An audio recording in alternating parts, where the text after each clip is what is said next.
No, this is not your favorite 80s movie. This is SEC After Dark. It's the best day of the week. We went straight into lava time, guys. Yeah, we did. The timing on that was impeccable. So I'm going to try to do that every week. But welcome in. It's SEC After Dark. Joining me is Stephen Willis, fresh off of his trip to Oxford, representing Locked On Ole Miss.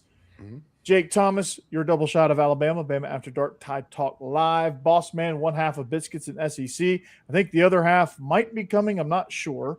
On the way. He'll be here at some point soon. He'll be here. Hammer will be here. And then, of course, Mike Huseman joining us from Off-Season After Dark and a regular contributor on Locked On Vandy and Locked On Ole Miss and writing for Mike Farrell Sports. And Jeb, not pictured. I think he got a flood of clients at Olin Mills. So, it is graduation. Maybe he showed up, the guy that keeps showing up and it's closed down because of this show. Maybe that's actually getting available and there's like a Step Brothers type picture.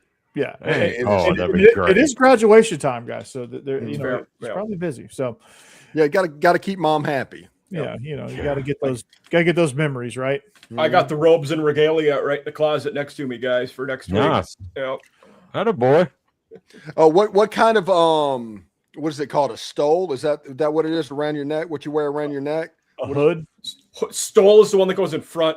Hood for the doctoral robes like mine go behind you. And mine is navy blue because a PhD is technically in philosophy, and navy blue is the philosophy color. So, and what's it called? A skull? Wait, you're a doctor of philosophy? I'm a PhD. So do you just randomly have these super deep thoughts of like what is? Yep. The absence of zero, all things like that. Yep. Didn't Bill Clinton ask that one time? No, he just didn't know the definition of it. Yeah.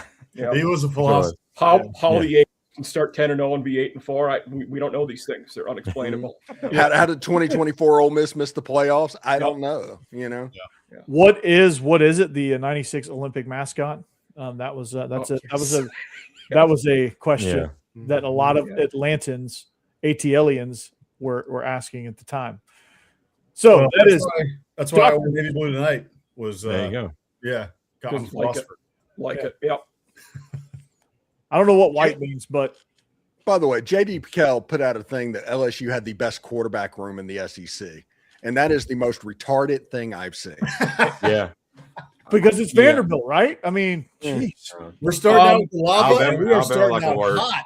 Yeah, if we're counting backups, I don't hate it, and I saw the backlash. If we're counting backups, I don't hate it. Yeah, but listen to this: the fifth string quarterback for Ole Miss has a Power 5 or Power 6 start in his career. Malachi Smith is at Ole Miss. He is the fifth string quarterback. Where'd he come from? Who's not? What's that? Oklahoma. Where'd he come from? Oklahoma State. Okay. Yeah. He was Oklahoma State quarterback, transferred in fifth string, not going to sniff the field.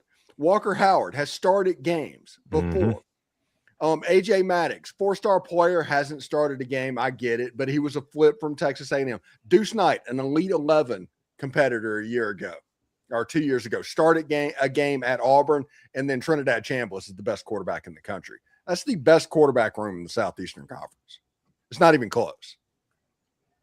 It's pretty darn good. It's up there. I would say. It's and Vanderbilt is if what happened if Diego Pavia had a mushroom and grew. That's Jared Curtis. if he ate if he ate the flower, the one that gave him the fireballs, Yeah. So would you put LSU at 2 then? Flower, yeah. Steve? I don't know if I'd put LSU above Alabama. I think Alabama's going to have a good quarterback room. Yeah, sure. Yeah, Austin Russell and it's gonna I think Sam Levitt has a chance to be good, but I can't get over the fact that he threw for 80-something yards against Mississippi State. I think Georgia has a good room. Gunnar Stockton, he earned all the respect in the Sugar Bowl for me. Absolutely. Gunnar Stockton, you have Puglisi, you have Montgomery, and then this new freshman, Hezekiah. He's going to be electric when he gets his chance. Elijah Haven coming on campus in 2027 for Alabama. Mizzou's 3 deep and not bad because you have Austin Simmons. Backup, you have Nick Evers, who transferred from Wisconsin and UConn. And then you have Zollers, who at third, who did play games last year and wasn't awful. Right. Yeah. That's true. Yeah, I think he would be in the top 5 probably. Yeah. And it's just interesting. Go ahead. Yeah. I don't know. I'd have LSU 2 or 3. I don't know where it would be. No. Because I think Longstreet's pretty good. We haven't seen him play yet, but I think he's going to be good. Yeah, he's a decent quarterback, but I don't think he's better than Deuce Knight. Their third string guy is a guy that was FCS a year ago. Yeah. The Elon quarterback. Yep. Probably a good player, but that's still an FCS quarterback that you're counting on. And I get the D2 thing kind of going back and forth. I just don't think that they have near the depth to do it. Whenever the fifth string quarterback for Ole Miss started a Power 6 game, I don't see it. Boss man, have you guys done your diving into the teams yet? No, we'll get to that probably. I need to look at the calendar and get that done, but probably in about a month, I think, is when we'll start. So I was asking, 2x2 an episode. So I can't remember who Oklahoma's backup is. That's what I was trying to think of. Is it that Neubauer dude still? I don't know. Where did the other guy transfer to? Is it Virginia Tech? West Virginia, which he is a good Rich Rod fit, actually. Oh my goodness. Yeah, he is built in a lab for that Rich Rod offense. Yeah. My goodness. Yeah. Whit Neubauer? And then they got Cam Cook, who was a stud running back at Jacksonville State, going there. So that's going to – yeah, okay. All right. Yeah, they're going to be pretty good. Yeah, they're going to bring the hard edge to Morgantown. They're going to be burning some couches there. So it's going to be exciting. Jake, speaking of exciting, this Vandy Alabama baseball game is tied up going into the 9th. Oh boy. Or bottom of the 8th. I can see the numbers dropping down as we speak, talking about baseball. Yeah. we were from 800 to 40. It's like baseball. Yeah. So speaking of which, we got Mike wrote a nice article here. It's about coaches on the hot seat. And as I'm talking about it, I'm going to pull up. No, actually, we already have it. I put the visual in there. A little backup here. So I, for all 10 FBS conferences, I am doing this as an article. So the SEC was my 8th conference I did. I still have the American and Big Ten to do. So if you're curious about any of the other conferences, you can find them on my X account or DM me. Be glad to send you the list and link. So you got Scorchers down here. You've got Habanero here, 3 and 4, 5 and 6 are your hot, 7 and 8 are your medium. Your lemon peppers are 9 and 10. Your garlic parmesan are 11 and 12, and then your dry rub, your other very mild dry rubs are the rest on this wing menu here. Yeah, I on that one, I would put Pete next to Kirby Smart. I mean, Pete could go 3 and 9 this season, and he's going to be absolutely fine after what just happened. That's fair. Yeah. And I said I 5 through 11, I think are pretty. There's a lot of movement there potentially, but other than Beamer and Levy, I think everybody could go 3 and 9 and keep their job this year. I think everybody else. I think Venables would be gone. I think they're looking for an excuse to get rid of Brett. They made the playoffs last year. Yeah, I know. That's how kind of unstable that is in that administration can be. And for the fact they were just looking for a reason last year, they're just, unless he does it again, like he's on a streak where he's going to have to just make the playoffs every year. And the first year he doesn't. On that list, I don't know about that. I don't agree with that. I think Brent Venables is fine. I think if he wins 8 games this year, there might be some rumblings, or 8 games or less. But I think anything 9 and above, close to the playoffs. Yeah, anything 9 and above. Yeah. But if he throws up another 6 and 6, that's a problem. I agree with that. I do agree with that. Yeah.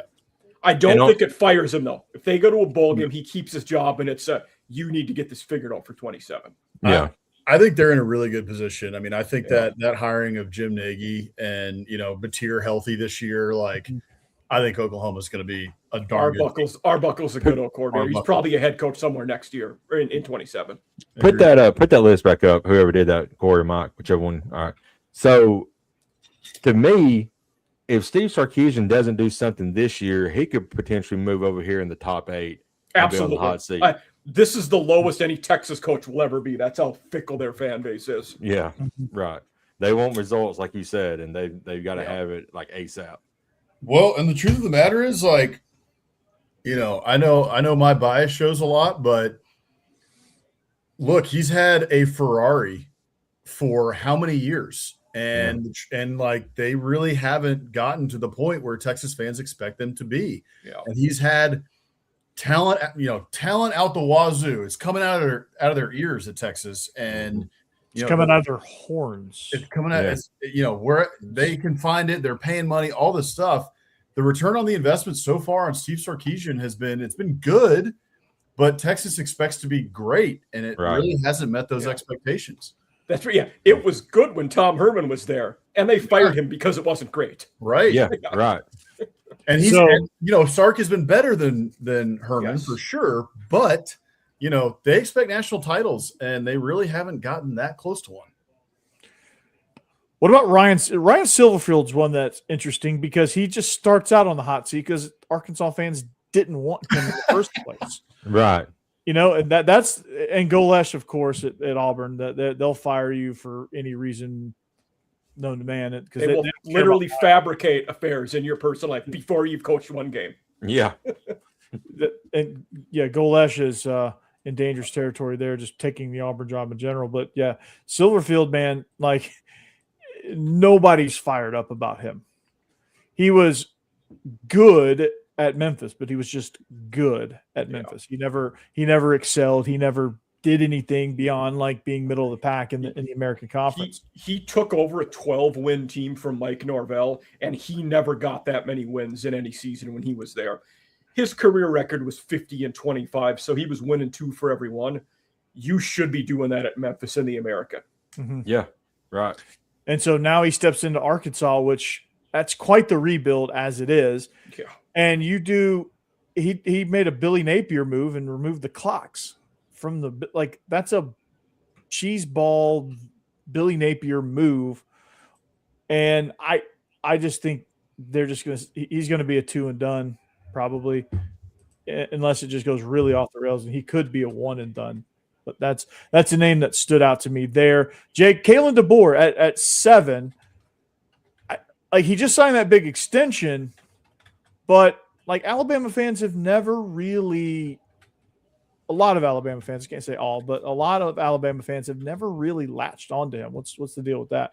Let's be clear. It's the mental ones who haven't latched on because, again, I may have said it last week or whenever we talked about his extension. You fire him, who are you going to get to replace him? Think about the top 5 coaches in all of football right now. Ryan Day, I don't know if he would leave, Ryan Day's not coming. Right. Kirby Smart's not leaving Georgia unless the NFL calls. No.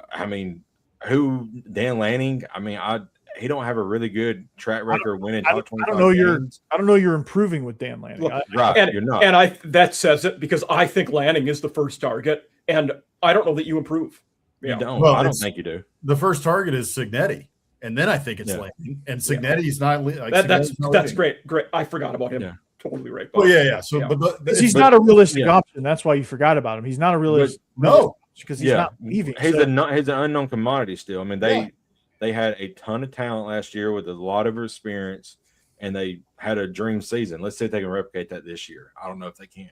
Well, it's the fact that Cignetti and Lanning are 2 of the top coaches in the sport. Cignetti just won a national title, and Lanning is knocking on the door of one every single year, recruiting like crazy. Yeah. And both of them have ties to Alabama and the Nick Saban coaching tree, right? So that's where you would go first. And this is you've got a guy right here who has made the playoffs, who's won a playoff game, who's been in a national title game at a place not named Alabama, where at Alabama you're going to have more resources now. So I've said this, but to reiterate it, I think Greg Byrne made the right call in doubling down. DeBoer's our guy. In the playoff era since 2014, he's the only guy that's went to the playoff with 2 teams. Yeah.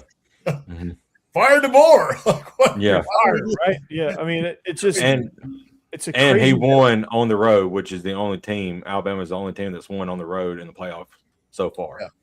Yeah. So in my mind, there's no way. But what about Josh Heupel? That was one. That one. Yeah.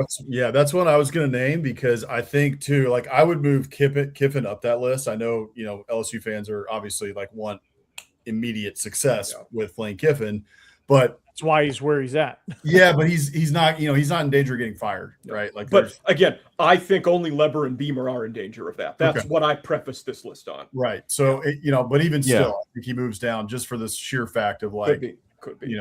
I put him at like 8 or 9, right? But I do think that Josh Heupel's either right where he should be or maybe moving up because if they go 8-4 again, and they slip again to 7-5, it's going to get a little loud in Knoxville. Yeah, it is, and it could. I mean, the QB situation there is very, very interesting because they have a lot of talent there in McIntyre and Faison Brandon.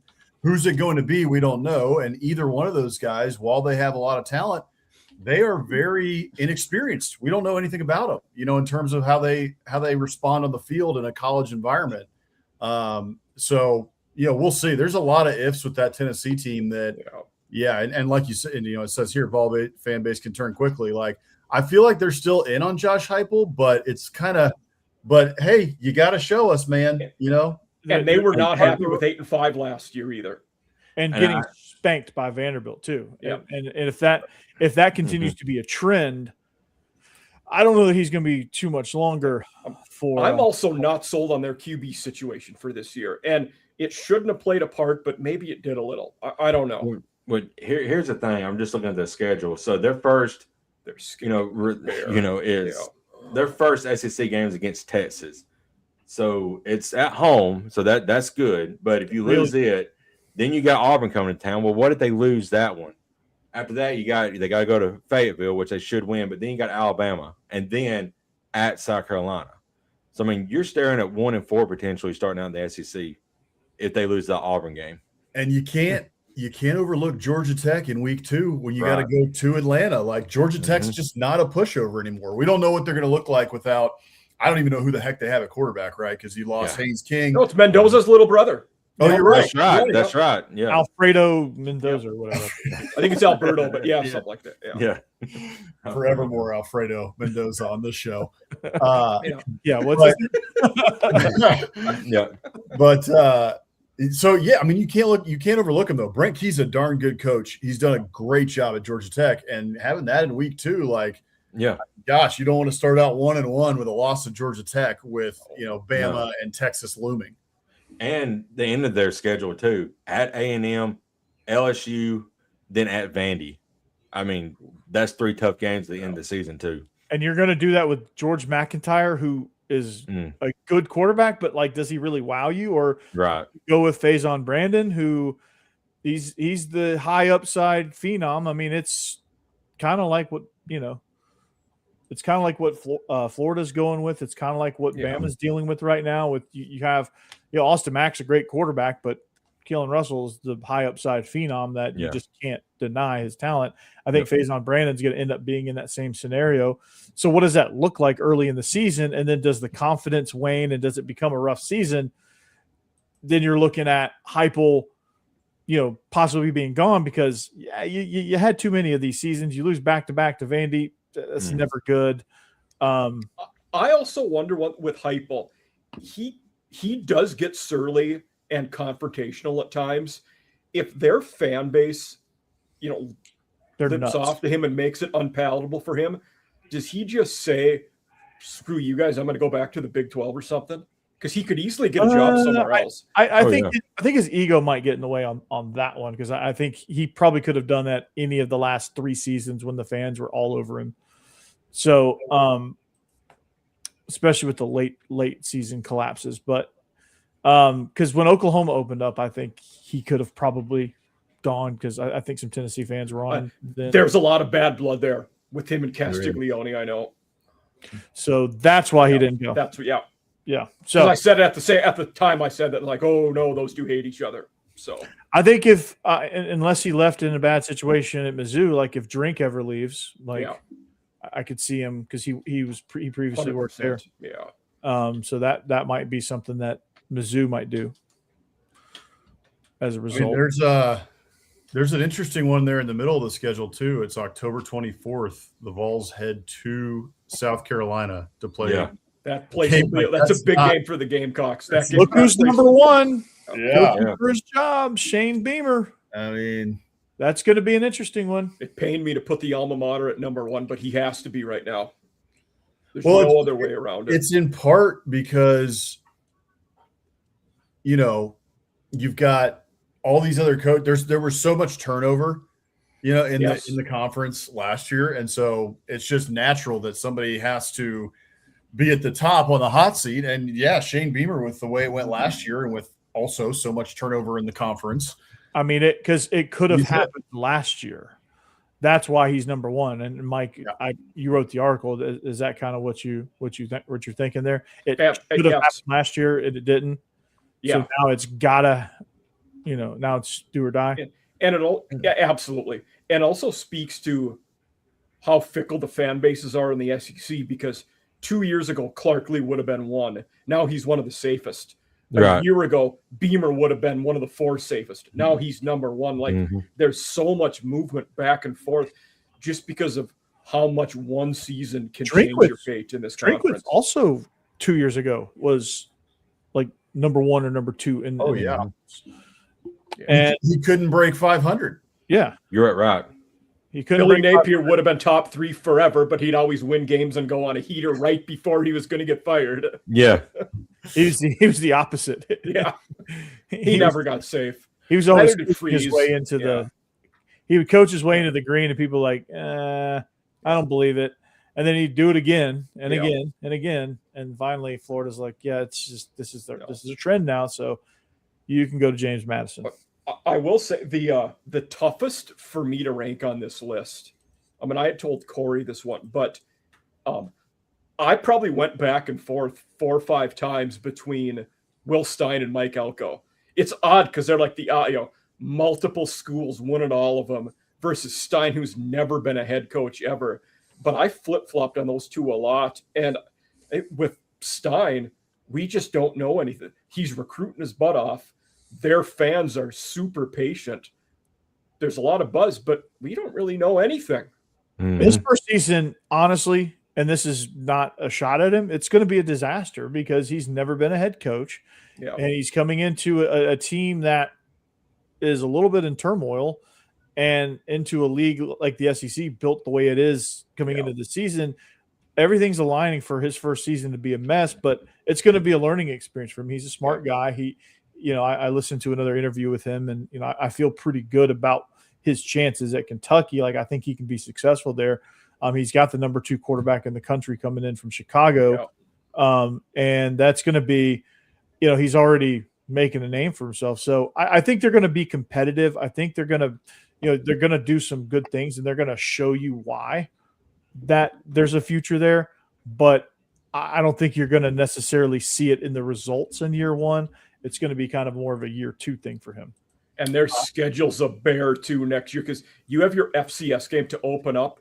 Then you got Alabama at Texas A&M weeks 2 and 3. Yeah, welcome to the SEC. Yeah. And you got South Carolina, LSU in the middle of the season too. That's rough.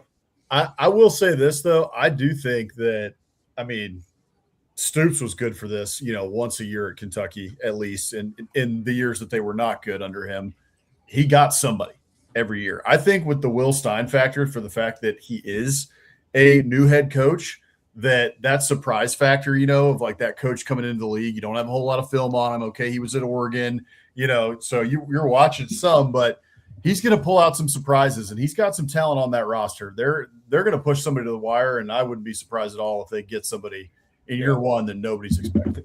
The one for him that would be massive in that respect would be the last game of the year rivalry against Louisville. If they could pick off the Cardinals, that would be a massive one for him. Now, I think Louisville's going to be pretty salty because, in fact, Jeff Brown was my safest coach in the ACC. Yeah, I'd say that. But like that would be the kind of, like, Kentucky will have a lot of things figured out by the end. And if Minchie's playing well, that might be a game they could pick somebody off in.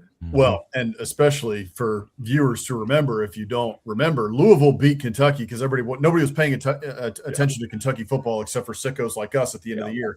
Louisville beat Kentucky 41-0 last year in that game. So for Kentucky in 1 year to turn that around and beat Louisville at the end of the year would be pretty big, like you said, Mike. Bama just walked off Vandy, and there goes like 87 of our listeners. It's all gone. Gone. Everyone just left.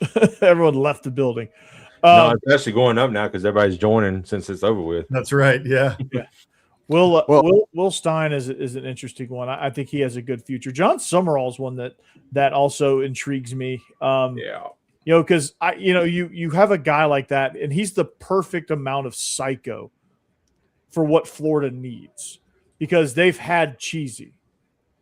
They've had somebody that's just kind of a Butch Jones clone where they're just slogan after slogan and just a bag of wind and doing cheesy stuff like game changer coordinator. He's a perfect amount of psycho for that fan base and for that team, and it's all genuine. And they already love him, so he's probably moving up the list now too. He's probably his is going from yellow to like dark green, like the safest of greens. For me, those two were, Summerall and Stein were definitely the safest of the new head coaches. And I say that I didn't really count Kiffin and Golding as new head coaches. They are, but I basically meant Summerall, Stein, Silverfield, Golesh. And Kiffin's just in a new situation, and Kiffin's dealing with the best quarterback room in America. So that totally good. I mean, you don't just walk into Starkville, Mississippi, and throw for 90 yards. Yeah, that just doesn't happen. Steve hasn't talked in 10 minutes, and that got him all fired up. Yeah, I woke him out of his slumber. He was zoning out a little bit. You just don't walk into Starkville, Mississippi, and put up 100 yards. It just doesn't happen. Yeah. That does bring up a question I wanted to ask, though. In this, I'd said I think Beamer and Levy are the only realistic guys that could get fired after this year. But what would it take for Jeff Levy to get fired? Oh, does five wins keep him his job, or does he need to go to a bowl game? He's got to go 6 states at least. Okay. And or unless, here's the caveat, he can go 4-8 again and beat Ole Miss. Okay. Yeah. Yeah. But if he doesn't beat Ole Miss, he has to go to a bowl game. Yeah. They were the very rare 5-8 last year, because you usually don't go to a bowl game at 5-7 and then lose, but they did because all the teams backed out. Yeah. Ooh, their schedule is ugly too. I was about to say, I see 2 guarantees on there, and that's it. Yeah. Any guarantees in the SEC. I think they're going to get trucked by Minnesota. Gophers are going to be pretty good next year. They were rebuilding last year, and Drake Lindsey's pretty solid. They're not a pushover. Yeah. And they've just been a rock solid Big Ten program between 7-5 and 8-4 for years. Like, they win games, and they're going to be salty and have good line play. That's not where Mississippi State has excelled the last couple of years. Yeah, remember Mississippi State went on the offensive line and said, "Hey, we'll go down and get some LSU guys to play on the offensive line." And that was a problem a year ago. Hey, don't talk about that too much. We did that as Aggies, and I don't know how it's going to work out for us. LSU couldn't run the damn ball last year. You also did take one of the Gamecocks' best O linemen, though. We did do that. Trovon Bell. Yeah. A&M's got a great offensive line coach in Cushing, so I'm hoping he's the one who is the whisperer. Ryan Cushing? That's Adam. Isn't it Adam? I think it's Adam Cushing. I was like, Brian Cushing. That'd be a hell. No, not Brian. Yeah. We're 30 minutes in. I think we need to talk about Brendan Sorsby. Oh yeah, that's a hot topic. I bet you won't. Jake's like, I don't blame. And we're Brendan brought to you Flores. by Yeah. XYZ Gambling. Yeah. Yeah. I don't. Gambling's everything. If you know you can't do it, the price of being a high-level college athlete and the NIL deal that he signed is not doing this. That's on him. That's his consequences. That's not a problem. It's not a systemic thing. He's just a dummy when it comes to that. I think the problem with this is on Texas Tech. Yep. How do you recruit somebody and pay them $5-6 million a year and not have a private investigator figuring out what was going on? Because everybody apparently knew about this. They also did know. They said that they were aware of allegations. Yeah. Yeah. So did they not think that nothing was coming of this? And also, what is it with the city of Cincinnati and gambling on sports? He wasn't in Cincinnati when this happened. He was at Indiana, to be fair. Well, if he's a gambling addict, he did it in Cincinnati too. I mean, I think they said some of it happened at Reds games in the stadium. Yeah. oh God, Yeah. Balls and is he strikes. wearing a Pete Rose jersey? Huh. Was he betting Oh. balls and strikes pre-pitch, boss man? That's what Oh, that's what that's Hammer fantastic. told me last night on the show yeah. was that he was betting balls and strikes in the Reds games. God. Apparently he did not bet on Cincinnati games, but when he was at Indiana, when he did not play, he was a freshman, he was betting on games. Yeah, who knows, but that's what is alleged. Either way, it's bad enough. Like it's like Yeah. you're Yeah. probably not playing again. So Yeah. Terrible Texas Tech spent all that money on their roster to make another playoff Hey. run, and it gets thrown out the window because they didn't Hey. do any background. Hey guys, Yeah. we have a And- Paul Feinbaum caller here. Oh, Welcome in, Austin. Yeah. well, hey, what's going on, man? are you first time, long time? Yeah. Hey, one of these days we might be able to put up a phone booth. What's going on, Paul? We'll let I Steve don't, answer. I don't know if this will happen with Tech, but one smart thing they did bring in another starting QB in the portal. Kirk Francis started at Tulsa. He's not very good, but he was a starter at the FBS last year. So they're not just going in the wild with nobody that's ever played before. Yeah. I'll say that. And also, my favorite move of the week was Cody Campbell defending himself, saying he's not involved by taking out a sponsored ad on Twitter to say that he's not involved. That's so awesome. Yeah. I didn't see that. That is Yeah. awesome. Oh God. Love it. Yeah. This thing is just unraveling like crazy. But that's what Hey.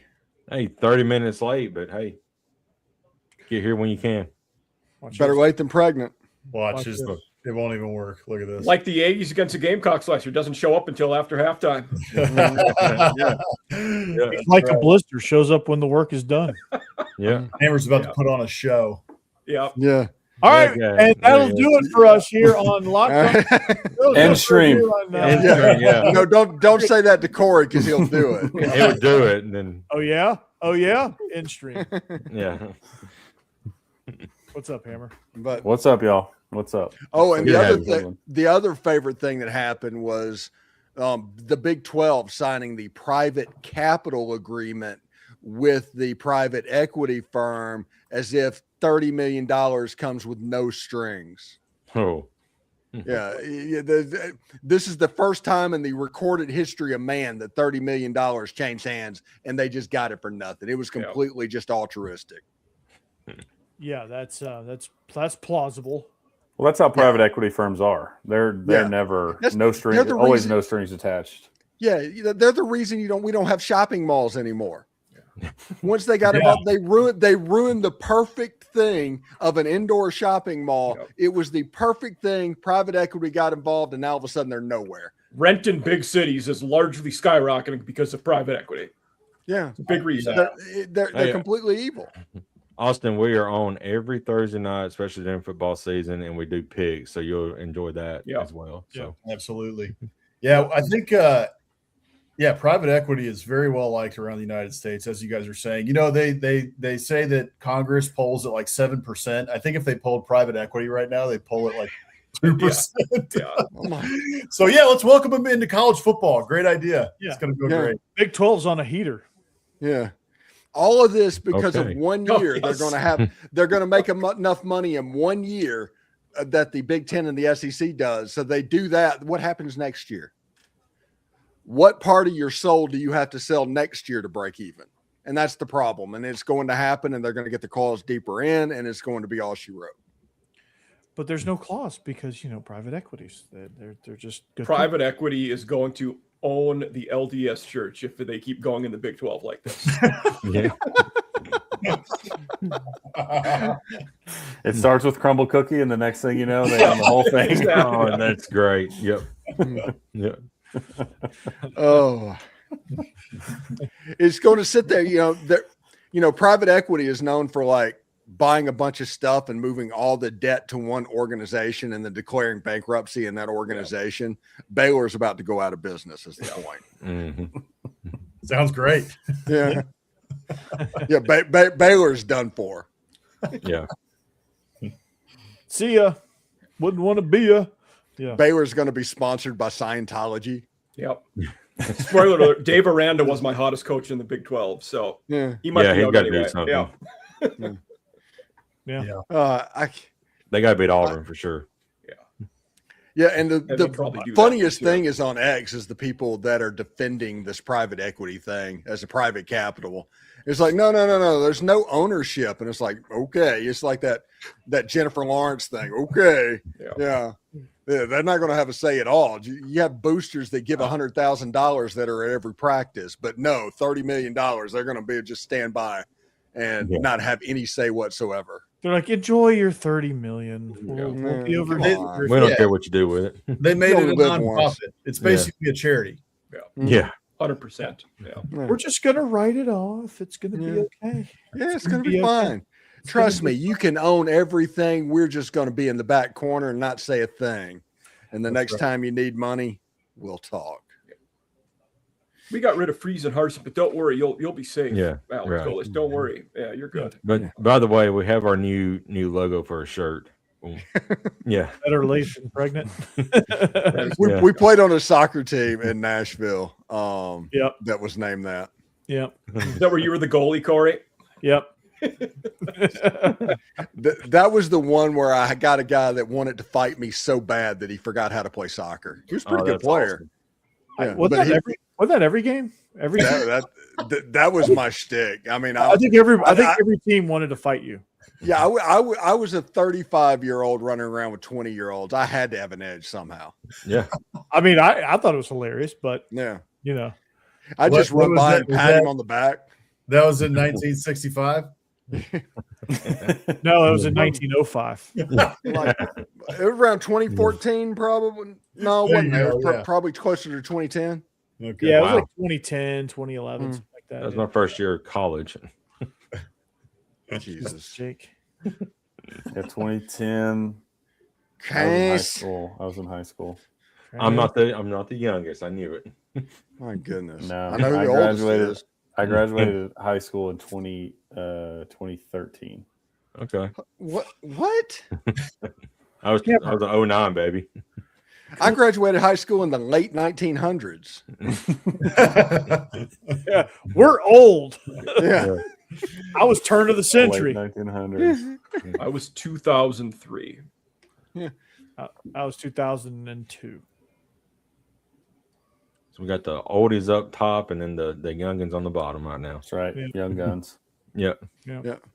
When, You get when I down was, there, young boys, where you belong. when I was Bottom. born, Spencer Dutton's kid would have been like 53 years old. So that's how far back I go. Woo. Wow. I was born in the 80s. Same. Thank you, Rick. Thank Yeah. you. Rick, are you That's the best. 75 or were you born in 75? Important question. Either way, he's older than me. Yeah. Yeah, I was telling people before we started recording, I'm a month away from my 50th birthday. Mhm. You're And- old. Heck yeah. Yeah. So yeah, Hammer, what are you time gonna be keeps doing? moving on. Hammer, can you count that high? No. 50? No. Don't have enough fingers and toes. Yeah, I don't know how to do, math, long division, Right. whatever that requires. Speaking of which, Yeah. Rick, that math Common doesn't core stuff. that- What, math doesn't show itself.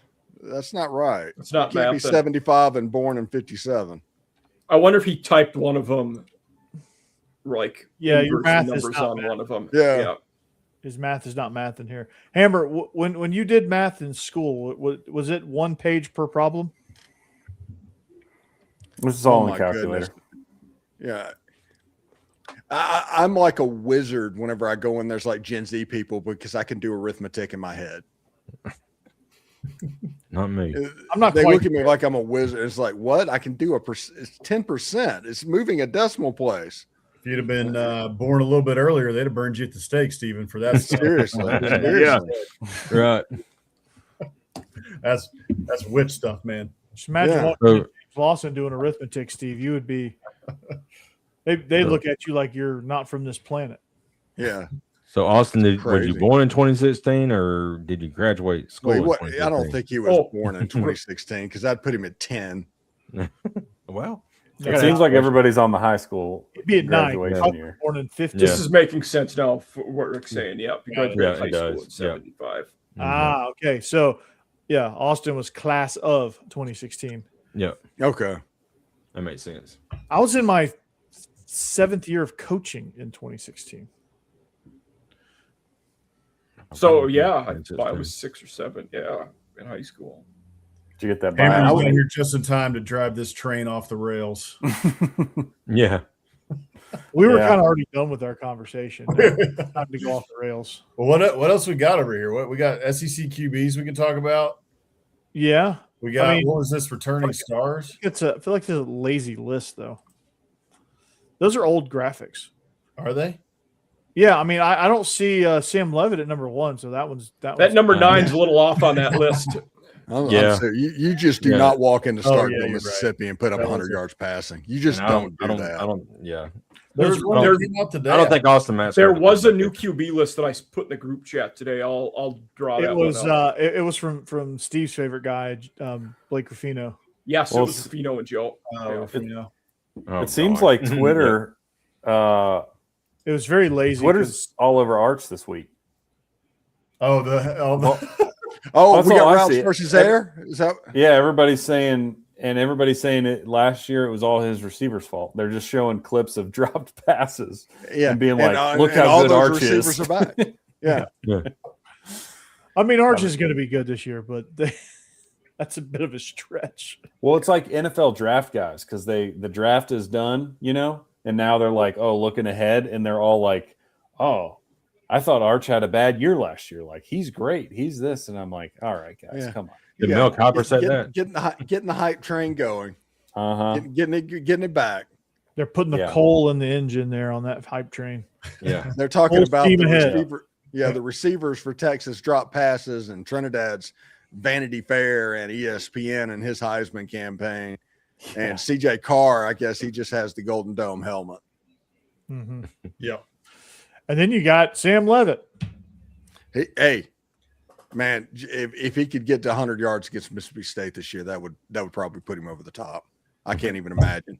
I was saying the same thing. Like I know that like that's the joke. I remember watching that game, but then I saw in the offseason we're going into it, and he's the number 1 quarterback in the portal, and I'm like, why? I mean, yeah, he's good. He had a really good year of Who else was in the portal? but- Yeah, it's not like he didn't have a first-round wide receiver to throw to.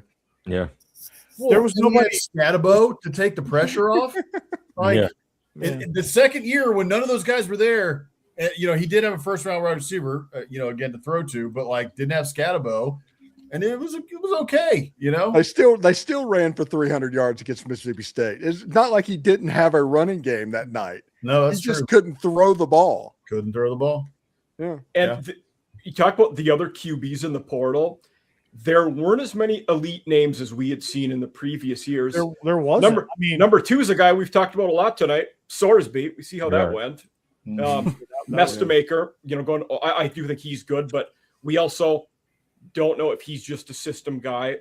you had Bo Perbula, But he will be in the same system. Yeah. DJ At least. Lagway was number 4. I mean, we see the pitfalls of his career at times. And I Yeah. actually think Darian Mensa's pretty good. DJ Lagway said that Florida couldn't handle the microscope that was on the quarterback position with him. And I was like, really? Tim Tebow went there. Yeah. Yeah, That's not that's other- definitely other- not the place. Yeah, that's not the place that couldn't handle a quarterback being famous. No, you're just trying And- to push off And responsibility. even talk about a guy more in line with like on the more par with Legway. Kyle Trask was very good there, and Yeah. they handled it. Yeah, I mean, he wasn't a celebrity, but he was very, very No. good. Yeah. But I mean, their head coach for years was a celebrity, Steve Spurrier. Like, they could handle that down there for sure. They could handle big personalities and famous Yeah. quarterbacks. John Mateer should be above Levitt, of course. I think Reed and Sellers should too. Yeah, Mhm. I think at best Levitt Maybe even is Russell. is an average. It's around Quarterback in the 7. SEC. Honestly, Seven, I have eight, nine, Mateer 10. with 3 on the list. I think Jared Curtis should be above the two competitions. Sellers needs to be higher. Sellers lot needs to be higher. I think Byron Brown needs to go down a little bit. Kamario Taylor is about right. I mean, I think Sellers is right behind Chambliss if he's got any semblance of an offensive line last year. Yeah. And they have Randy Clements. They got all the gang back together, the Baylor crew. It's going to be that offense. They're going to run quarterback powers out the wazoo. He's 250 pounds. There's no reason that Lenore Sellers should not put up big numbers this year for South Carolina. Mhm. Yeah. And, Marcel Reed, Hammer and Boss Man, what kind of jump is he going to make? I mean, he's got Isaiah Horton as his main target now. A little bit different receiver than Concepcion, but again, just as electric. I mean, A&M is stacked at wide receiver. Just the depth is ridiculous. I mean, I was thinking about it today about who they got, and I completely forgot about the former 5-star Jerome Miles from Utah because A&M's receiving core is that deep. I think Marcel Reed can make the jump. I think he's right there on the cusp of it. He's got to stop being so Jekyll and Hyde. He's going to have all the weapons that he needs to do it. The biggest thing is going to be who's in front of him. Does the offensive line mesh? Are they able to protect him? His legs help with that because I think that Holman Wiggins has to be able to take the leash off a little bit. Let him run if he needs to. Give him the green light because if he's allowed to do that, I think he's going to be able to get out of some pressure and potentially alleviate a little bit of pressure off that offensive line. But to me, it's really about the offensive line and are they able to protect him? Because I also think they are going to be throwing the ball a lot more this year under Holman Wiggins' offense, even than they were last year under Colin Klein. I think it's also a mentality thing, Steve. With A&M, like taking the training wheels off of him, just let him go and see if he can handle it. Like I think if they play scared, he's going to play scared. If they call it scared, he's going to play scared. I mean, they just got to go hyper aggressive and just go. Like live with the mistakes and just go. I mean, with Diego Pavia, that's what Vandy did. They just said, you know what, scared money don't make money, so we're just gonna go full steam ahead and let Diego be Diego. I think with Marcel Reed, you got to lean into his strengths, call it aggressively, and just let him rip. I mean, I think that's exactly right. Hammer, you can attest to this, I think, and chime in here. But I would say that they have to trust him and also allow him to trust himself. Like, just be like, hey, man, look at this on tape. Because if you watch the times when he had issues, he's got happy feet. He's double pumping because he's second guessing himself. He's second guessing his eyes. No, my man, like make a decision and get the ball out, and we'll live with it whichever way. Yeah. The one problem for A&M that they've got to get situated is they use Marcel Reed effectively, and he does his best work when the defense is not expecting him to throw the football.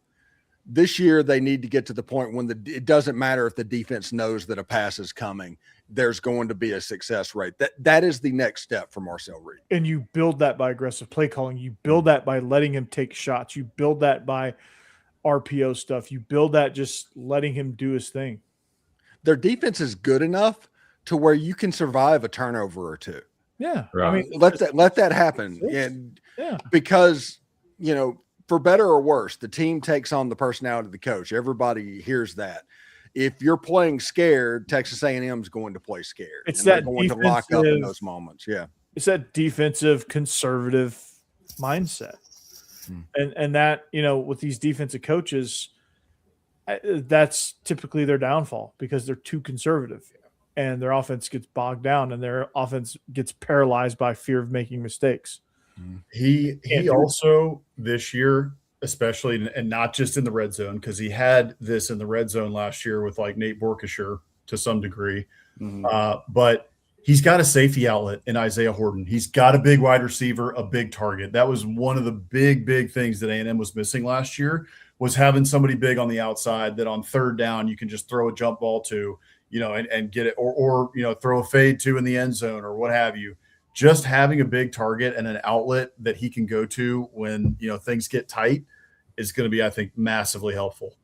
And A&M, I'm not a lifelong A&M fan, but I've watched A&M football enough to know that their offense is at its best, and it doesn't matter the system they run, but their offense is at its best when they have a good receiving threat as a tight end. Yeah. They need to find a Jay Sternberger. If they can do that, they will.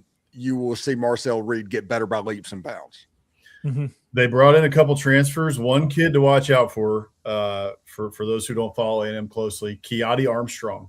Yeah. He's a freshman, absolute freak of nature. And I don't know how much play he's going to get, but what is he? Is he sophomore now? I think he's a sophomore. I think he was on campus last year. He didn't play because he was, a freshman and buried. But I think he's a sophomore. Hammer would know because he graduated with them. I graduated with Manziel. That's my. Oh wow, that's my buddy. Oh dang! You party with him? Yeah, graduated. Yeah, I didn't see quotes. No, I didn't. Actually, Uncle Nate. Yeah, I'm Uncle Nate. No, no. When I was on campus, he was taking all online classes, so I never saw him. He was taking private jets to sit courtside at Madison Square Garden. He was doing his homework at least in New York, right? Had to have been. Yeah, I saw him a couple times on campus.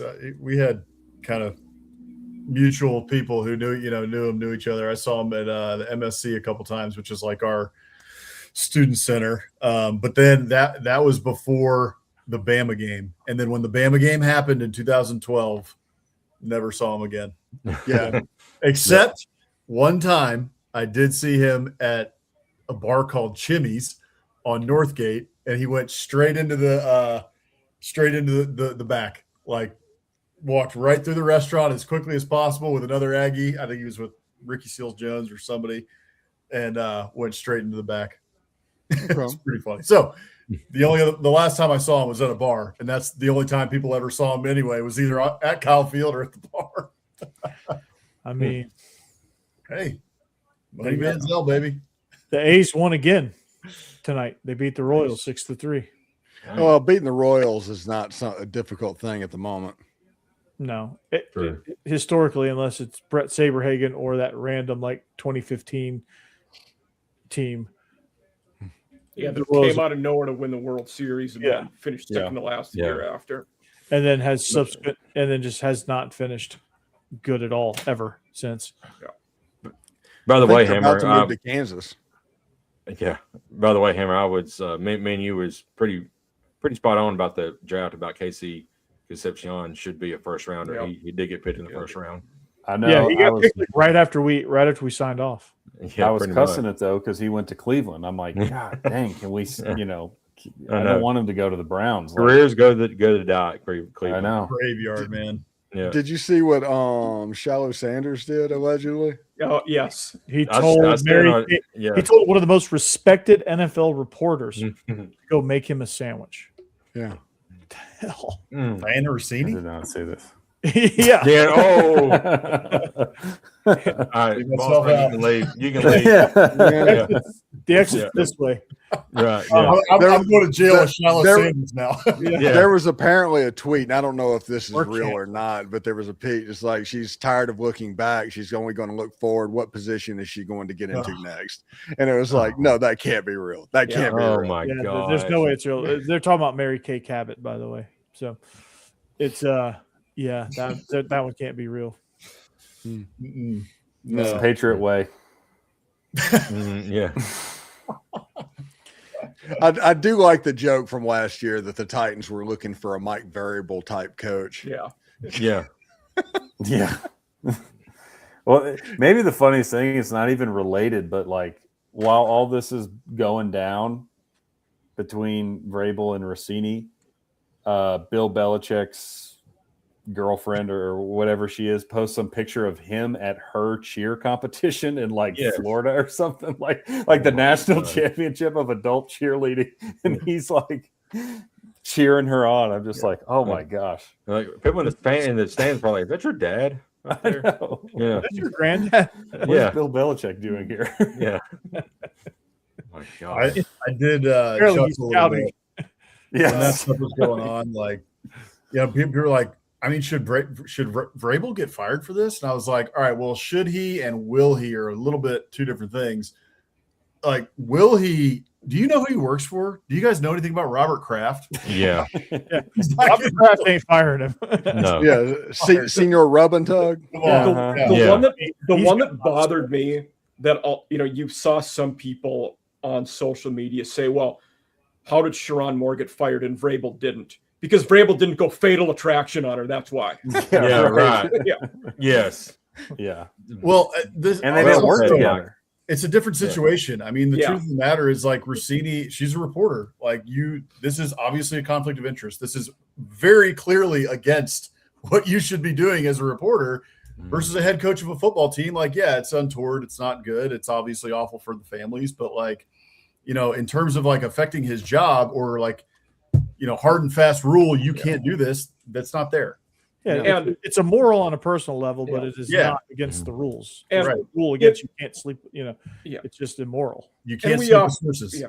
We operate in the real world too, and the better you are at your job that few people can do, the more you're allowed to get away with. And that's why nothing will happen to Mike Vrabel, because he's really good at something not many people can do. Right. And they make billions of dollars doing it. And his boss did something worse. So I mean, at the end of the day in football, it's do you win games? You know what I mean? Yeah. And you can cross a threshold. I mean, Bobby Petrino found that out, but Mhm. it's pretty high in that realm. Yeah. And I mean, Oh, and then he ended up in the same job a decade later. sure, Yeah. yeah, right, win football games. Most of the time, you can just ride it out. Oh. Yeah. God. Yeah. Elite Wow. comment, Steve. Yeah.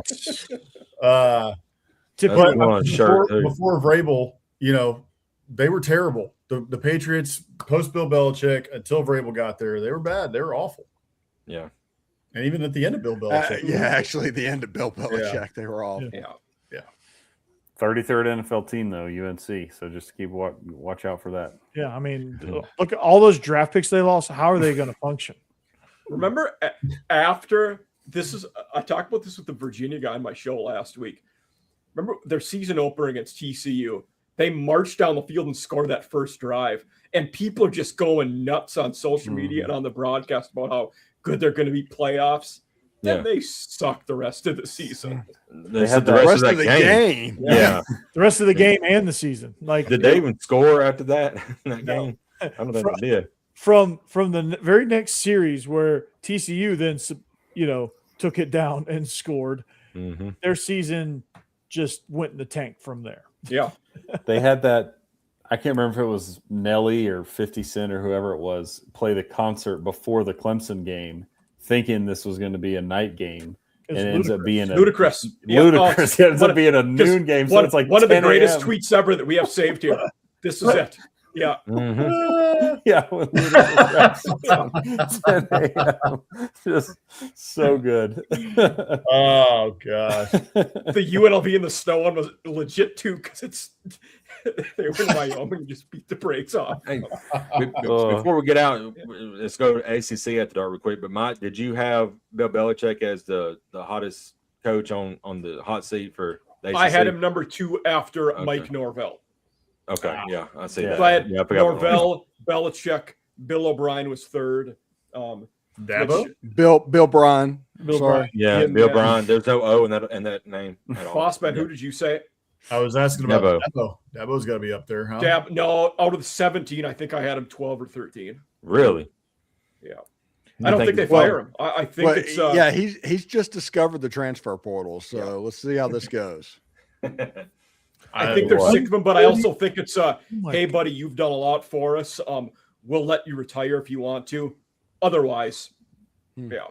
Yeah, Makes sense. I don't know. That fan base is on the edge. If they have another year like they did, it's going to, because I'm with you. Like, I agree. Yeah. However, they're about to get into a situation where the administration wants to keep this guy and the fan base is about to start howling. If, it's another, I mean, last year was a disaster. So if it goes anything like last year, I think it's over, and they got to be 9-3, I think, or Clemson fans are going to be very unhappy. Hey, can we add a team to that list? Hawks in a series clincher as number 6. Yes. Oh yeah, I saw that. 140 to 50 89.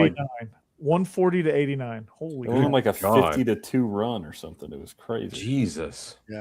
That's going to be commonplace in the new women's NCAA basketball tournament whenever they let 76 teams in and somebody has to go play UConn.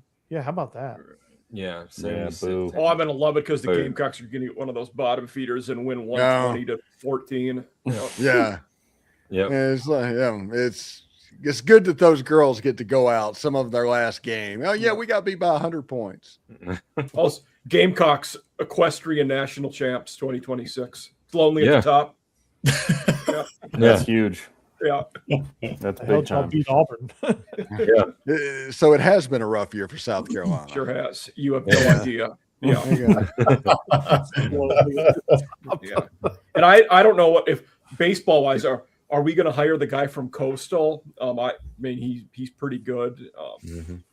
Hopefully, I mean, y'all got to be able to get him right. You know what's going to happen, Mike, is y'all are going to sweep Vandy at the end of the season, and then they're going to keep the interim guy. Oh God. Well, he did go to the CWS as a head coach at Clemson before, but is Tony Vitello going to be back in college next year? Next year, he's going to get hired at. But eventually he's going to be the replacement for Dave Van Horn. Oh, at He's Arkansas. gonna end up at Arkansas. Yeah, that Yeah. could be. June 23rd, he's getting fired by the San Francisco Giants. They're going to be like, Who was it that just Book it. the Phillies that fired their manager a day or Yeah. two ago? Yeah. Don Mattingly's there in them. and the Oh. Red Sox. The Red Sox just cleaned house. Yeah, Red Sox Yeah, just they got rid did. of everybody. They fired us too. The Red Sox Yeah. did. Pretty much. I know. I mean, I'm still waiting on the private jet to pick me up, though. Take me home. Right. Other than the Dodgers, all the good teams are predicted to be good teams. They're not very good right now. Well, a lot of teams are like right at 500. It's so weird to see. There's like 3 at the top, right? It's basically like the Padres, Braves. the Braves. Well, 4, I guess. The Braves, Padres, Dodgers. it's because if And, the Padres get to the ninth inning with the lead, they're not losing. Reds are legit too. They've started on a heater. Yeah. True. Yep, they have. They beat the Rockies though today. Is that Yeah. really a win? Well, everybody does. That's who the Braves go to Colorado this weekend. I did. Yeah, look at that I'm not schedule. happy about that. We don't do good in that air. We don't do good against terrible teams too. Like that. Right. Yeah, Just- Detroit's at 500 and are tied for first place in their division. Yeah. So I think the Rangers are too. Last I checked, they were. Yeah. Rangers are right about 500, but the A's are leading that division now. Yeah. Probably up by like a Sacramento game. or wherever they play these days. The A's just but at least Houston's terrible. Yeah, they are. yeah. Oh, just America Them and the wins. Angels- them and the Houston, Angels both the garbage Astros are in that bad. division. beautiful. I never thought I'd hate the Astros, but here we are. Yeah.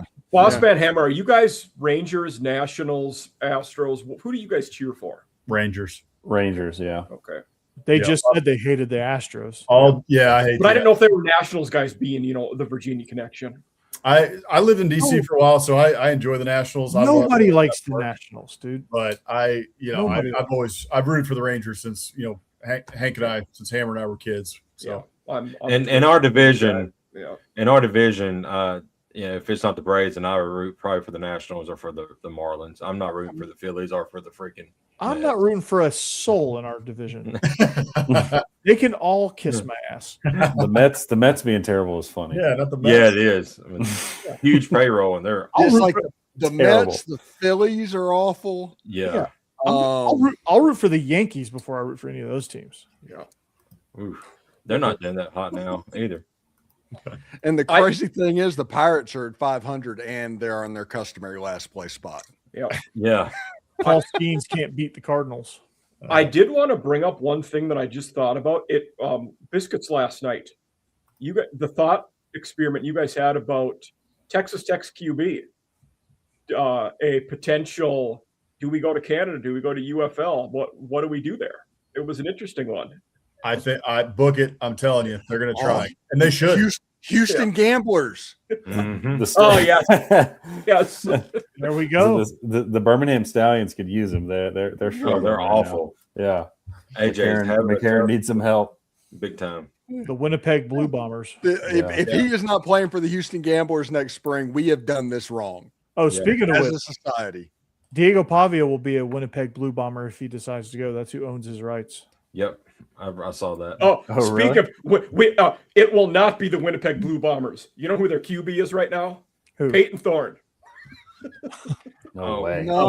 I'm beating him out. What? Yeah, Wow. yeah. Oh, and Terry Oh. Wilson, former Kentucky Wildcat. What? Oh, I remember. They are Winnipeg Yeah. Blue Bombers. Yeah.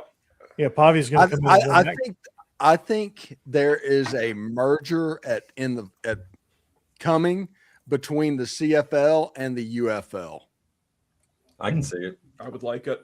That's the CFL cut their field down to American football depth, everything. They're starting to line their rules with what's going on. Yeah, that feels like that is something that could come. Oh, And they just changed to where 8 out of their 9 teams make the playoffs at the end of the year.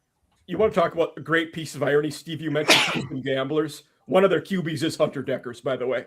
So you can't write Oh, that. yeah, perfect. Yeah. Oh. Who at Iowa State was kicked off the team for gambling. He's Wow. the mascot, Yeah. too. And Tua's little brother Talia is another Houston Gambler. Mhm. You know, Talia played in the European League that the head coach I worked for at Hillwood, Steve.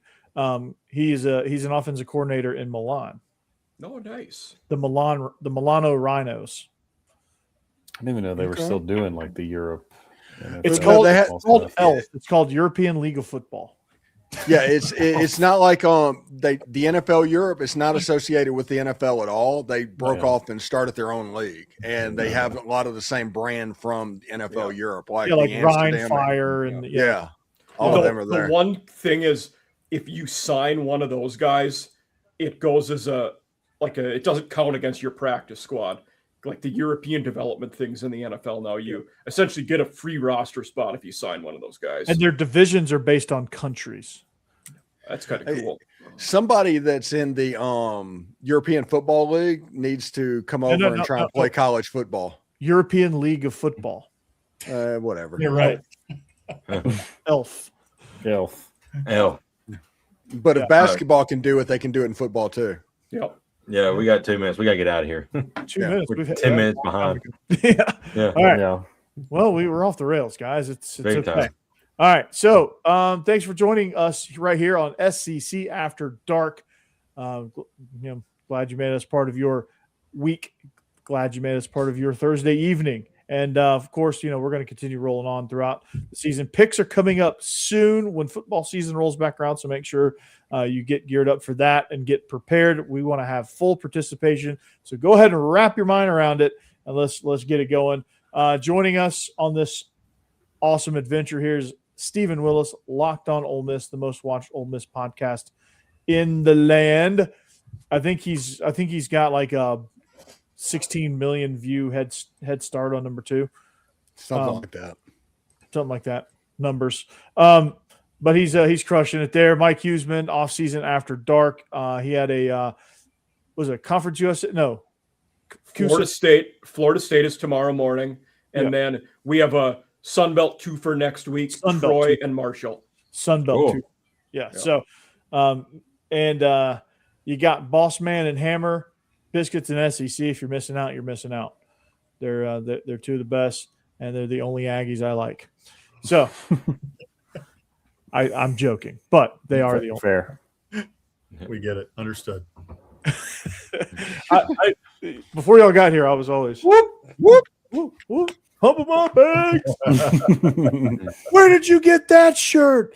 At the toilet store. That's what we told Steve Sarkeesian. Yeah. Oh my God. If you're missing out on Them deciding to YouTube yell practice. Yeah. Oh the, my gosh. Yeah. how we do channeled it. their inner Brick Tamlin. It goes down as one of the worst decisions in the last 50 years.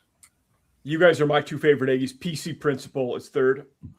I would say it's the best decision that they ever made for us. It's entertaining. All right, but that's Biscuits and SEC. They're crushing it, dude. They're a pillar on this channel, so be sure to check them out. And Jake Thomas, your double shot of Alabama. Bama After Dark Tide Talk Live. If you want to talk about the Tide, Jake Thomas's place to go, and Stacey Blackwood joins him on Tide Talk Live. So make sure you're checking that out. And not pictured is Jeb Beecham. He's running the Olin Mills studio right now, and I'm it's graduation assuming they showed up. Yeah. time. Yeah. They showed up. Taking senior pictures. Yeah, cap and gown. So, and I'm Corey Burton, Locked On Vandy. Be sure to check me out every single day on Locked On Vandy. Be sure to check out Stephen Willis on Locked On Ole Miss. There's some big things happening in the works with Locked On that we're definitely excited about. And when I'm allowed to tell you, I will. But it is huge. But until next time, we all join forces right here on SEC After Dark. So next week, we'll be back better than ever. Probably off the rails again, but that's what you love. And until next time, go Dogs, anchor down. Whoop, whoop. Hotty toddy. There you go. Roll Tide. Dig 'em. In stream.